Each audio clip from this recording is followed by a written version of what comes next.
This is your stimulus check, second stimulus check, presidential election, and news update for Saturday, September 26th. My name is Teresa Von Regan, and welcome. Comment below and introduce yourself where you are from. I love to see what states and countries are being represented. These updates are designed to save you time and give you nonpartisan news. Thank you for tuning in. Thank you for being part of this community, and thank you so much for subscribing. Consider supporting me, a woman in a man's world. I love seeing stimulus from the gentleman, but hashtag girl power, let's see a female presence. There's a lot going on in government, and we are only 38 days away from the presidential election, days from the government shutdown, and President Trump just announced his election for the vacant Supreme Court justice. If you want to learn how a justice is picked, check out this video. Stimulus negotiations are heating up again. Nancy Pelosi, Speaker of the House, is coming up with a scaled-back stimulus bill, and negotiations with Mitch McConnell, Senate Majority Leader, are getting started finally. Let me lighten things up with a joke. What is the difference between capitalism and socialism? In a capitalist society, man exploits man, and in a socialist one, it's the other way around. Before we move on, I have a gift for you. Get a free stock from Webull valued up to $1,400 when you deposit $100. Let me know what stock you get in the comments. The Webull link is in the description of this video below. The government funding bill passed in the House, but it's waiting on a vote in the Senate. The shutdown will happen Wednesday if a bill does not pass, and the Senate is voting on the bill Tuesday and is expected to easily pass it. Way to wait, Senate, till the last minute.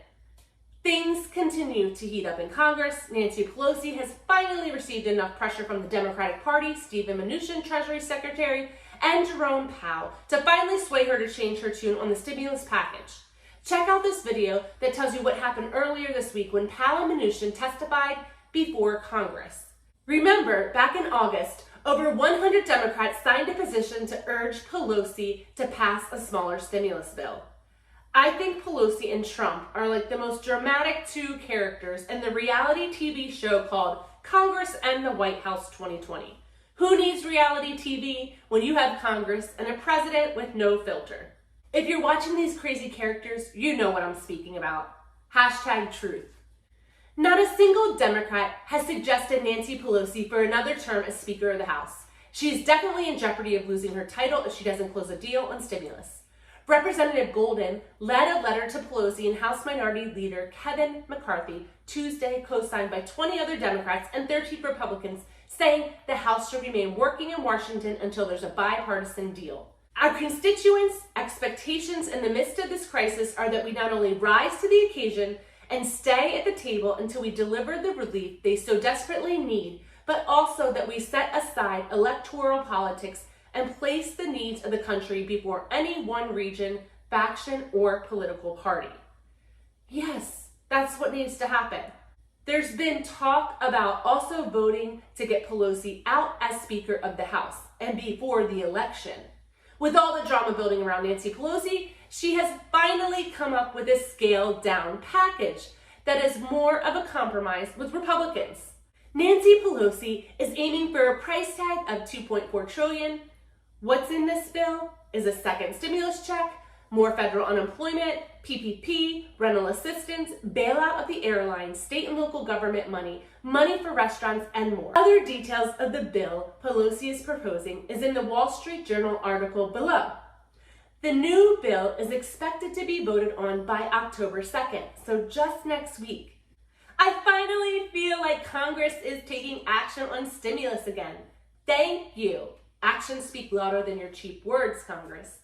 Congress leaves next week to hit the campaign trails in their states. Let's see if Pelosi and the rest of the crew commit to their word of staying in Washington until stimulus is passed. Comment below if you think they'll stay in Washington. Politico reported Democrat presidential candidate Joe Biden is leading Donald Trump in the battleground states of Nevada, Ohio, and Pennsylvania, according to Fox News polls released on Thursday. The polls conducted among likely voters show Biden with an 11-point lead over Trump in Nevada, where 52% of responders said they wanted the former vice president to be elected. In Pennsylvania, 51% supported Biden and 41% supported Trump. In Ohio, 50% supported Biden and 45% supported Trump. Trump's 2016 victories in Pennsylvania and Ohio were critical to his electoral win that year. Nevada narrowly voted the Democrat candidate Hillary Clinton. With the election looming, Trump is working hard to get a Supreme Court justice put into place. Trump's selection for the vacant Supreme Court justice is Amy Coney Barrett. Amy is a devout Catholic and is favored amongst religious conservatives and a target of those on the left.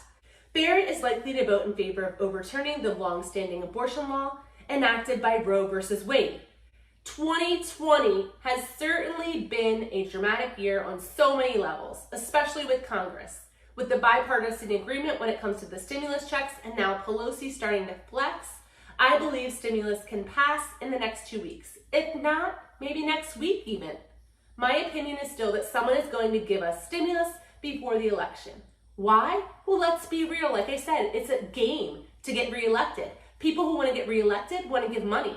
If you want streamlined, nonpartisan news that saves you time, don't forget to like, smash that subscribe. #GirlPower. Bye for now, fam.